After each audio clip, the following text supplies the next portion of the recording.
വിചാരണ ചെയ്യപ്പെടുന്ന പിണറായി യുഗം വികസനത്തിന്റെ വിസ്മയമോ അതോ അധികാരത്തിന്റെ അന്ധതയോ?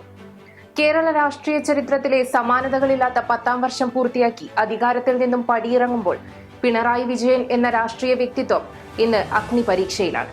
നിശ്ചയദാർഢ്യത്തിന്റെ പ്രതീകമോ അതോ അധികാരത്തിന്റെ ഉരുക്കുമുഷ്ടിയോ?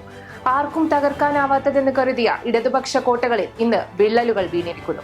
എന്താണ് ഈ പതനത്തിന്റെ ആഴം? ഇരട്ടച്ചങ്കൻ എന്ന വിശേഷണം ആരാധകർ നൽകിയത് വെറുതെയല്ല. ഗെയിൽ പൈപ്പ് ലൈൻ മുതൽ ദേശീയപാത വികസനം വരെ പ്രതിസന്ധികളിൽ തളരാത്ത കേരളത്തിന്റെ അതിജീവന നായകനെ നമ്മൾ കണ്ടു. നിപയും പ്രളയവും കോവിഡും വിറപ്പിച്ച നാടിനെ ചേർത്തുപിടിച്ച ക്യാപ്റ്റൻ ആയിരുന്നു അദ്ദേഹം. പൊതുവിദ്യാലയങ്ങളെ രാജ്യാന്തര നിലവാരത്തിലേക്ക് ഉയർത്തിയതും ക്ഷേമ പെൻഷനുകൾ മുടക്കമില്ലാതെ വീട്ടിലെത്തിച്ചതും പിണറായി വിജയൻ എന്ന ഭരണാധികാരിയുടെ തിളക്കമാർന്ന ഏടുകളാണ്. പക്ഷേ ഇന്ന് കാലം ചോദിക്കുന്നത് മറ്റൊന്നാണ്. ഈ തിളക്കത്തിന് പിന്നിൽ ജനങ്ങൾ കാണാതെ പോയ നിഴലുകൾ ഉണ്ടായിരുന്നു.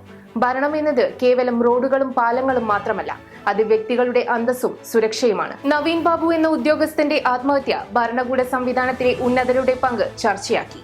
സിസ തോമസിനെയും ജേക്കബ് തോമസിനെയും പോലുള്ളവർ നേരിട്ട വേട്ടയാടലുകൾ സർക്കാരിനോട് വിയോജിക്കുന്നവരുടെ ഗതി എന്താകുമെന്ന ചോദ്യം അവശേഷിപ്പിച്ചു.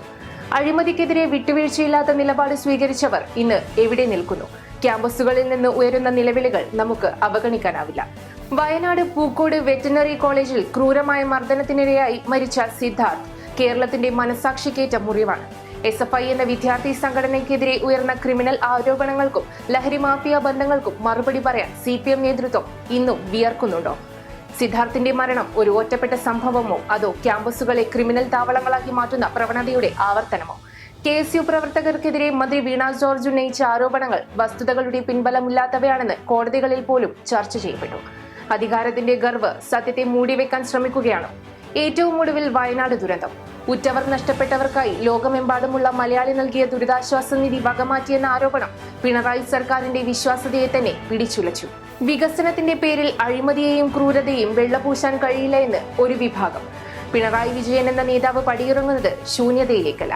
അദ്ദേഹം നിർമ്മിച്ച റോഡുകളും പാലങ്ങളും ഇവിടെ ഉണ്ടാകും. പക്ഷേ ഒരു ഭരണാധികാരി അളക്കപ്പെടുന്നത് കെട്ടിടങ്ങൾ കൊണ്ടല്ല, ജനങ്ങളുടെ ഹൃദയമിടിപ്പ് അറിഞ്ഞുകൊണ്ടാണ്.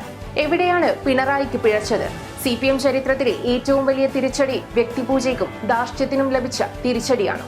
യഥാർത്ഥത്തിൽ അധികാരം കയ്യിൽ കിട്ടിയതോടെ ധാർഷ്ട്യക്കാരനായി മാറിയ ഒരു രാജാവായിരുന്നു അയാൾ, അതോ ജനവികാരം മാനിച്ചുകൊണ്ട് പ്രവർത്തിച്ച നേതാവോ? 10 വർഷത്തെ പിണറായി ഭരണം അവസാനിച്ചിരിക്കുന്നു. ഇനിയുള്ള ഭരണം കണ്ടുതന്നെ അറിയേണ്ടതുണ്ട്. News desk, news tomorrow.